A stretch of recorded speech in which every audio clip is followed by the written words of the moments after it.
seen the most heart-wrenching thing I ever seen. Which was her with another man. It was nothing intimate, but they were in a place that was obviously his. And just how close they were, I just knew that this was an affair. The guy who my wife had an affair with showed up at her funeral. I felt like I got stabbed in the gut when I realized I seen him there. I began reading her texts, and first I found out that she was on her way back from his place. 3 hours before the accident she texted him saying, "I'm on my way." I knew that meant he was the last one to see my wife. Not only see her but having an intimate moment with her. Also, she would still be here right now if she wasn't seeing him.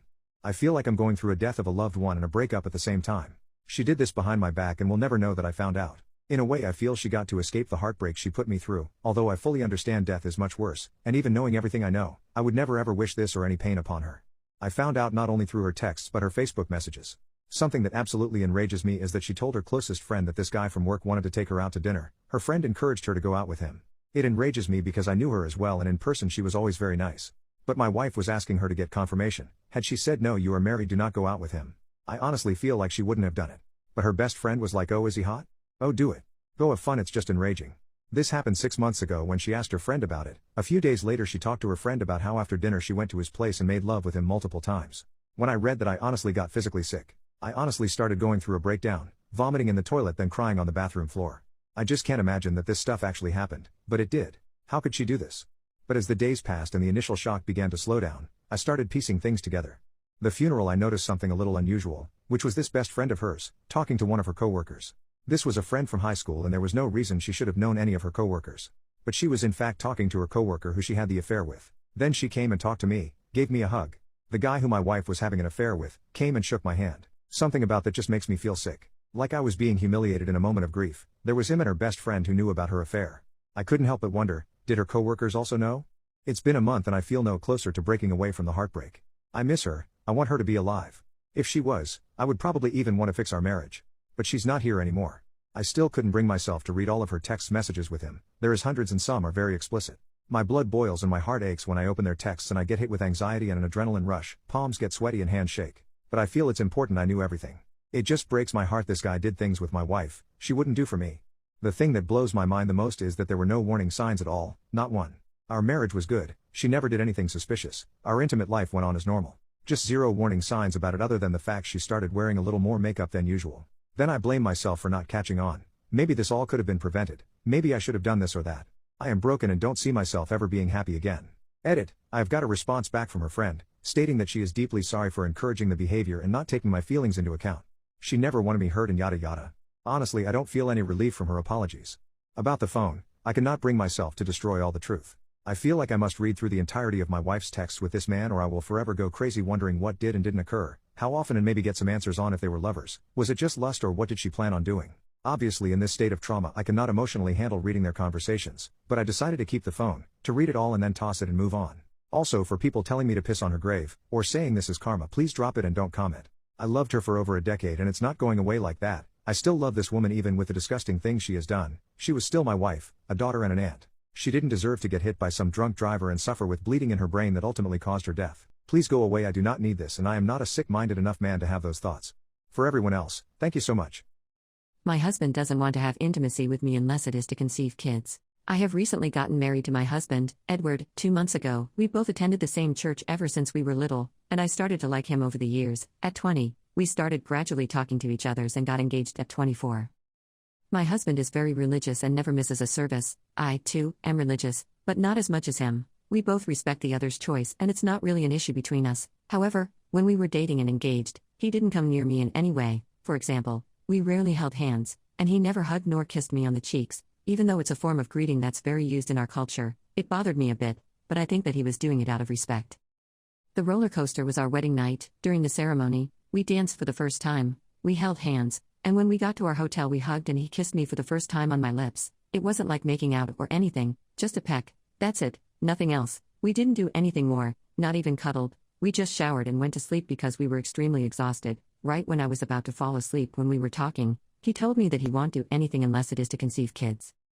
I wasn't sure of what to say, so I just remained silent and dozed off. This literally crushed my expectations. Of course, I understand that he doesn't want to do anything, but really? Not until we decide to have kids? Which is minimum 2 years away. I love my husband with all of my heart and I would never leave him, as he is the best and most respectful human being I've ever met and an amazing person overall, but I can't seem to accept this. Ever since I was a teen, I have been addicted to Wattpad and to spicy stories, so of course, I have always dreamt of my wedding night. I didn't really want to keep my expectations really high because I knew that it will most likely not come to reality, but I never thought that this could happen. I was disappointed for the rest of our honeymoon, which lasted a week. I know it's my fault for not talking to him about it, but I was really afraid of doing so. You see, in our culture, it's not appropriate for a woman to talk about these things, nor initiate intimacy, plus Edward is religious like I said, so I was afraid of him judging me if I did anything that he could consider unholy or whatever. I even tried to seduce him for the past couple of months, but he wouldn't look at me, not in a mean way, but he would just laugh it off and give me a peck or something like that. It's really starting to bug me because I have a somewhat high drive and really want to do things with him. I can't help it. I don't really know what's the reason behind this, and I don't know how to address the subject with him. Once more, I will not even consider leaving him, so please all advice will be appreciated. Update. So, after posting yesterday, I was literally bombarded by hundreds of comments suggesting that Edward might be a homosexual and using me to cover up his sexuality. I wasn't ready at all for such a possibility, and it had never crossed my mind actually. Compared to other people from our community, we are one of the few who aren't homophobic, and we previously discussed our sexualities before. I don't want to really get into this topic, but Edward was really honest with me at that time that he is straight and that he just can't picture himself being homosexual, religious or not. Besides, we both have online jobs, so we are together literally the whole time and have mutual friends, so I would quickly have noticed any suspicious behavior. Today, I decided to confront him like many of you suggested. I had been repeating my script in my head and went for it. We were both chilling after having lunch, so I asked him if he wanted to talk about lovemaking and intimacy. He said yes and was curious about what was bothering me. I was direct and simply asked him why he won't do anything with me unless it is for kids. Edward got genuinely surprised and confused by my question. At that moment I just wanted to disappear from this universe and evaporate. Because of the embarrassment, I am not physically able to recall how the conversation went exactly, but it turned out that he thought it wasn't normal to feel aroused around me, nor to make love unless for procreation.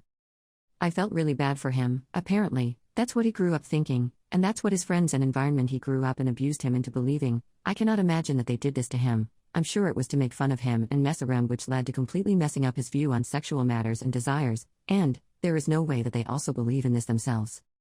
This conversation went on for a couple of hours. I realized that it must have been very hard on him to talk about this specific topic, so we had a rest from this subject and took a nap. After that nap, he apologized for not talking about this with me beforehand. We discussed many other things, and the fact that he never displayed any affection before our wedding was due to his beliefs.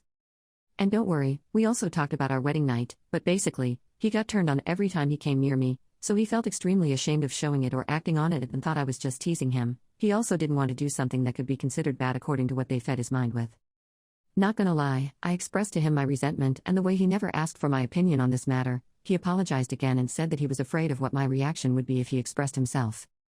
We tried to sort things out and we promised to start working on physical touch. Edward said that he would never do anything that could make me feel down ever again and that he will always be ready to answer all of my questions. This realization was really like a slap across the face for him, so I suggested going to therapy. He immediately agreed, and starting tomorrow we will look for a therapist. Going on Reddit wasn't really the best idea, but it really gave me a push. Having this conversation was definitely something we should have done sooner, way back when we were engaged. Also, to everyone telling me to leave, just because the problem was about intimacy doesn't mean I would leave him. Of course, if this took another turn and if I found out that he was cheating on me or lying, I would have immediately divorced him without looking back. I know that intimacy is very important to couples and healthy relationships, but if Edward is not comfortable and has issues with this matter, I have no choice but to understand him. He has always been there for me and always showed me his love and support, just not throughout physical ways, so the least I could do is understand him and respect his boundaries. Until we talk everything out, I will not pressure him into doing anything and would rather do it step by step. In the end, we cried together and laughed about ourselves. Then, he made us some snacks that we had while watching our favorite TV series. Now, Edward is sleeping right next to me, closer than usual. I feel happy about it even though it's not much, but definitely considered improvement. I also feel much more better than yesterday. There are still many things that we need to discuss and so many more steps to take. I think I might update our situation later on, but right now I would like to thank all the kind comments and nice people who tried to reach out and cheer me up. So yeah. I cheated on my boyfriend with the same woman he met almost daily, and I'm glad I did it. It was the best decision I ever made. My now ex-boyfriend was emotionally and verbally abusive. He'd call me derogatory names when I didn't do something he wanted, and he'd make hurtful comments about my body. I'm not even overweight, but I have body dysphoria. I was crying every single day. I wanted to leave him, but I couldn't because I was emotionally dependent on him for everything and we were living together. He started going to strips and being open with me about and telling me he enjoys seeing women that look better than me. He went so often that I felt like he was cheating on me. I just had to go for myself and see what it was like. One night I went and decided to pay for a dance. It just so happens that I got a dance from one of the dancer he sees. Little did I know meeting her was going to be the best thing that ever happened to me. I was a bit drunk and tipsy, so I overshared with her about my boyfriend and told her about him. She said she knew who I was talking about because he'd always talked badly about me to the dancers. I just broke down and cried right there like a big idiot in front of her. She gave me a tissue to wipe my tears and gave me a huge hug. She said she didn't know what my boyfriend was talking about because she thought I was beautiful. It made me cry even more, because it made my day for a girl to think I'm pretty at least. I kept going every so often, then eventually we exchanged numbers and started going out. I was so surprised to see she dressed like a boy when she wasn't working, and to learn that she was gay. She told me she doesn't like men at all, but she makes good money off of them. People really surprise me a lot. She had and has the cutest personality ever. She opens doors for me and would ask me if I was tired or if I had anything to eat. I realized I was attracted to her and she was attracted to me. This kept going on for a few months. One night she kissed me and told me to leave him and to move in with her. We made love and she made me look at myself in the mirror and tell myself I'm beautiful. I thought it was time to leave him because at that point I realized I deserved better than to be emotionally, mentally and verbally abused almost every day by someone I used to love. While he was at work, she helped me pack up everything. I sent him a text detailing why I was leaving him. I changed my number and blocked him on everything. I live with her far away from him and haven't heard from him in months, and honestly I'm glad. I don't care about your opinions on me cheating on my abusive boyfriend. I have no regrets. If I never cheated on him, I would have never found the power to leave his toxic and abusive self and be with a girl who loves all of me and makes me feel so beautiful. We've been together for 6 months and I'm still so in love with her. She's still the same loving and sweet person she was when I first met her, and she's amazing in the bedroom, like full-blown amazing. She makes me finish all the time and he hardly ever did, maybe only once a month if I'm being honest. She works at a different club now and I found a new job I'm starting soon and I'm so excited for new stuff to come my way. I feel so blessed and lucky. I'm crazy about this guy I've been seeing.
who lives because the news articles are there. He said that's in the past, but is that really true? And can I trust someone who has done this, if he's actually done this, but with all this evidence and his attitude about it, I believe he probably did? On the other hand, if he didn't do it, I don't know. He's really been so nice and kind to me. Like a perfect guy to me. And I guess he's right that there's more to him than just his conviction, and maybe I shouldn't let that make my decision. I really liked him. Like head over heels. I still do, but now I wonder if that's really him? I don't know what to do. Is it worth the risk? Are there any other questions I could ask him? Is there even a way to make myself calmer with this? I really don't want to stop seeing him, but I also feel anxious, of course. Is it best to just leave him alone?